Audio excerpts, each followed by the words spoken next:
Et si Jésus était devant toi, là maintenant, pas pour t'enseigner, pas pour te corriger, mais juste pour te demander. Tout au long de sa vie, Jésus a parlé aux foules. Il a enseigné, il a guéri, il a bouleversé les certitudes religieuses. Mais à un moment précis, il fait quelque chose de très particulier. Il cesse de parler aux foules et il s'adresse aux individus.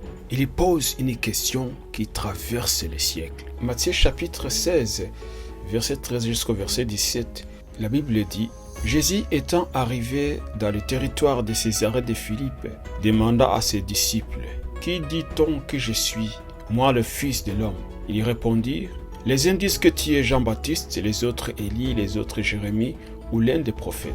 Et vous, leur dit-il, qui dites-vous que je suis? Simon-Pierre répondit: Tu es le Christ, le Fils du Dieu vivant. Et vous, qui dites-vous que je suis? Cette question est simple, mais elle est aussi profondément dérangeante. Jésus ne demande pas: Que dit ta culture? Il ne demande pas: Que dit ta religion? Il demande: Toi, que dis-tu? Jusque-là, les disciples avaient répété ce que les autres disaient. Les prophètes, les hommes justes, envoyés de Dieu. Mais Jésus ne s'arrêtait pas aux opinions générales.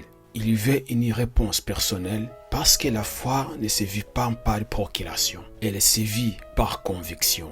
Cette question révèle quelque chose d'essentiel sur Jésus. Il ne cherche pas l'admiration. Il ne cherche pas la popularité. Il cherche la vérité du cœur. Et chacun doit y répondre un jour, consciemment ou non.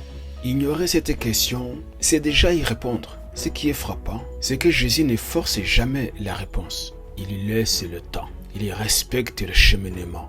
Mais il ne retire jamais la question.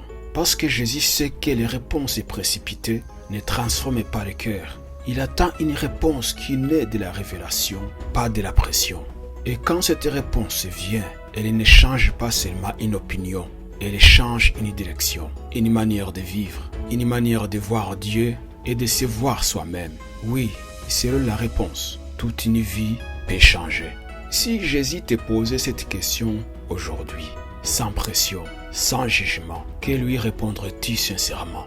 La plus grande rencontre avec Dieu commence souvent par une réponse honnête. Alors mon ami, si Jésus te posait cette question aujourd'hui, quelle serait ta réponse personnelle, même provisoire?